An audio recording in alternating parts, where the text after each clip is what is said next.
रत्नागिरी निसर्गरम्य कोकणाच्या कुशीत वाढलेला हिरवा जर्द जिल्हा. रत्नागिरीत दरवर्षी 3,300 मिलीमीटर पाऊस पडतो. मात्र इथल्या जमिनीची पाणी साठवून घेण्याची क्षमता नाही. खडकाळ जमिनीमुळे सगळं पाणी वाहून समुद्राला मिळतं. अथांग समुद्र पोटात घेतलेल्या या रत्नागिरी जिल्ह्यातल्या अनेक गावांमध्ये डिसेंबरनंतर पाणी टंचाई भासते. 150 ते 200 गावांना उन्हाळ्यात टँकरनंच पाणी पुरवठा होतो.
एकच विहीर असल्यामुळे खूप टंचाई व्हायची ना.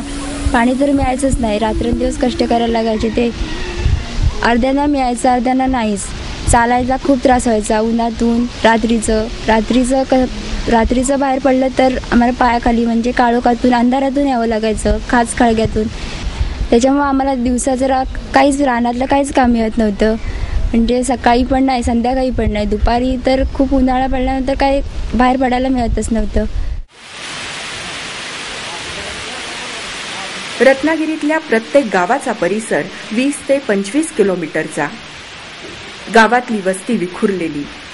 एक वाडी दुसऱ्या वाडीपासून 3 ते 4 किलोमीटर अंतरावर. त्यामुळे त्या वाडीतल्या एखाद्या ओळखीच्या ठिकाणी वाहनाशिवाय जायचं तरीही एका गावाहून दुसऱ्या गावाला गेल्यासारखंच. भात, नाचणी, वरई, आंबा, फणस, काजू यासारखी पिकं घेणारा सामान्य कोकणी माणूस स्वतःच्या घरालाच गाव समजायचा. मात्र जलस्वराज्य प्रकल्प जसजसा गावात राबू लागला तशी त्या गावातल्या लोकांची गावाची संकल्पना घरापासून वेगळी होऊन विस्तार पावू लागली. स्वतःचं घर, परिसर, शेतात वावरणारी ही माणसं उत्साहानं गावात सहभागी होऊ लागली. गावासाठी काम करू लागली.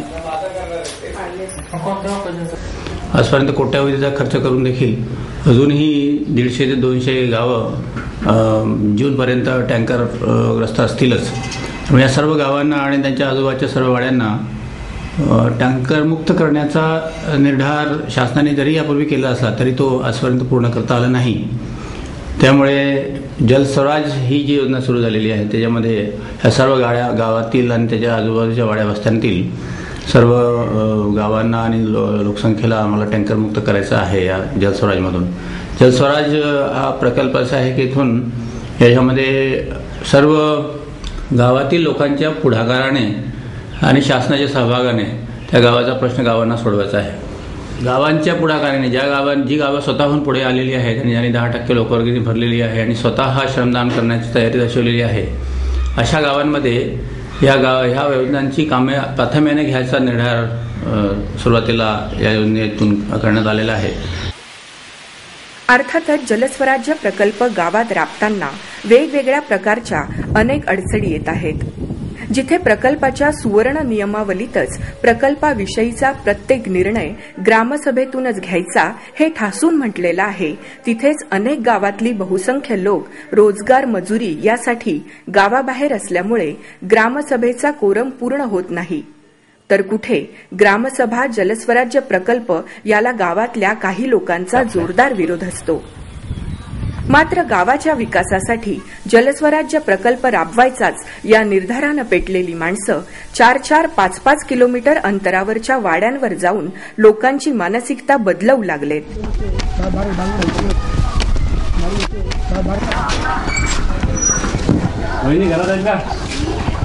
जलस्वराज्य प्रकल्प जेव्हा आम्ही राबवला तेव्हा सुरुवातीला स्थानिक गावातून काही प्रमाणात विरोध झाला. बरीचशी अर्धा गाव म्हटलं तरी चालेल की तो विरोधात उभा राहिला की आम्हाला नको आहे म्हणून.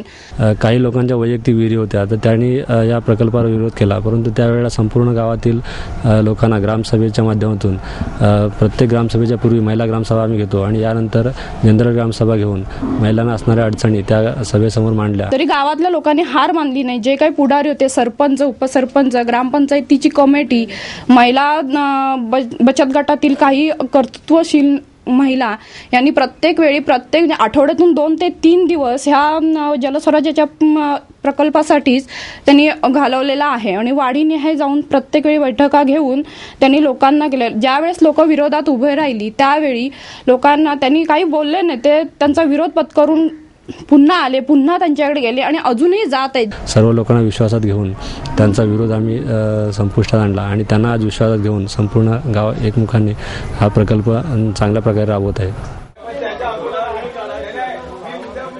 जलस्वराज्य प्रकल्प गावाने जबाबदारीने आणि संघटितपणे राबवण्यासाठी गावात ग्रामपाणी पुरवठा, स्वच्छता आणि महिला विकास, सामाजिक लेखापरीक्षण या मुख्य समित्यांची स्थापना, सर्व समित्यातील सदस्यांना संपूर्ण प्रकल्प तो राबवण्यासाठी महत्वाचे घटक आणि प्रक्रिया याविषयीची बारीक-सारीक माहिती उपप्रकल्प 1 म्हणजेच क्षमता बांधणी आराखड्यातील प्रशिक्षणातून दिली गेली.